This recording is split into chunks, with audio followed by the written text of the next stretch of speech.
ఎక్కడికి రా? ప్రపంచానికి దూరంగా, దేవుడికి దగ్గరగా. ఏదో నాటకాలు ఆడక తిన్నగాయడు. క్వారీకి. సరే వెళ్ళు, నేను తలుపేసుకుని స్నానంకి వెళ్ళాలి.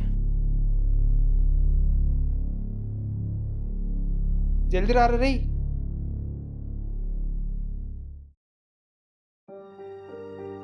లైఫ్లో చాలా చూసాం, చాలా చేసాం అంటుంటారు.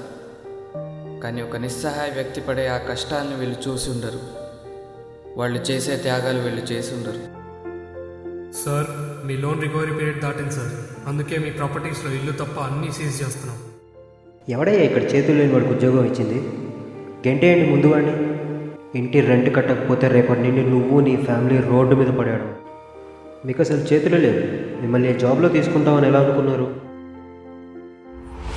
దేవుడు అందరికీ అన్నీ ఇచ్చాడు అనుకొని బాగా అసూయపడి కొన్ని లాగేసుకుంటూ ఉంటాడు. నా చేతులు అలా పోయినవే.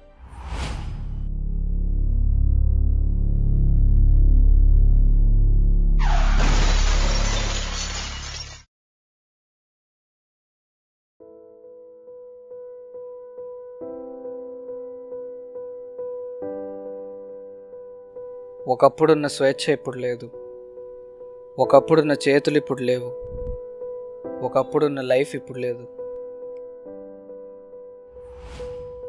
ఒకప్పుడు వరం అనుకున్న నా ఈ చేతులు ఇప్పుడు లేకపోవడం వల్ల అదే శాపంగా మారింది.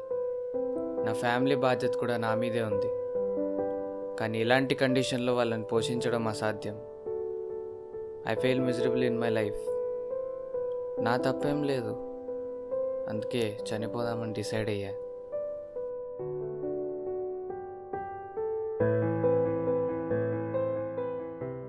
రేయ్ శిరీష్, రేయ్. హలో. హలో, శిరీష్ అంటే మీరేనా? కాదండి, అతను నా ఫ్రెండ్. చెప్పండి. రెక్కలు అనే సినిమా మేము తీస్తున్నామండి. దానికి కథ అందించింది మీ ఫ్రెండే అని మా ప్రొడ్యూసర్ గారికి తెలిసింది. కథ చాలా బాగుండడంతో ఆయన మీ ఫ్రెండ్తో మళ్ళీ ఇంకొక సినిమా తీద్దాం. నిజమేనా మీరు చెప్పేది?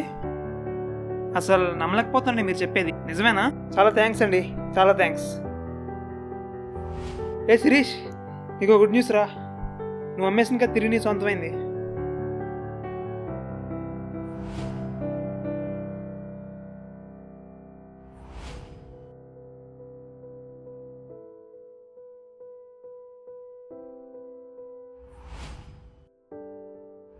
ఇంటర్మీడియట్ చేసే సమయంలో శిరీష్ ఒక కథ రాస్తాడు. ఆ కథ మీద ప్రేమతో.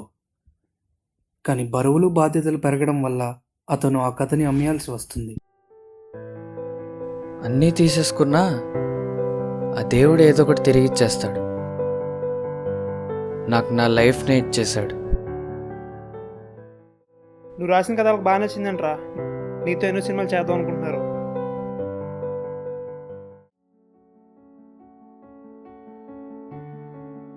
ఇదిగా ఇప్పుడు నేను ఇలా కథలు చెప్తుంటాను, వీడు రాస్తూ ఉంటాడు. ఒకప్పుడేమో నేను చచ్చిపోదాం అనుకున్నాను. కానీ నా లైఫ్ నాకు ఒక సెకండ్ ఛాన్స్ ఇచ్చింది. అసలు లైఫ్ అంటే ఏంటో నేర్పించింది.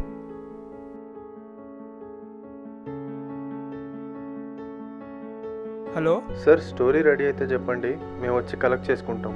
అలానండి, తప్పకుండా. ప్రొడ్యూసర్ గారు మిమ్మల్ని అడిగానని చెప్పమన్నారండి.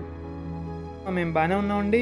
ఆయన్ని కూడా మేము అడిగామని చెప్పండి. స్టోరీ ఫినిష్ అయిన తర్వాత నేనే కాల్ చేస్తానండి.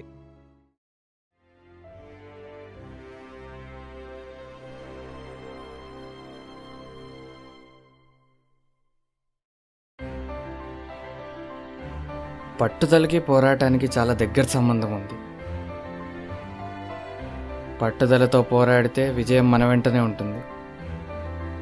కానీ ఒకవేళ చేతులు ఎత్తేస్తే ఈ జీవితానికి అర్థం లేకుండా పోతుంది. ఇది నా పోరాటం. మరి మీది?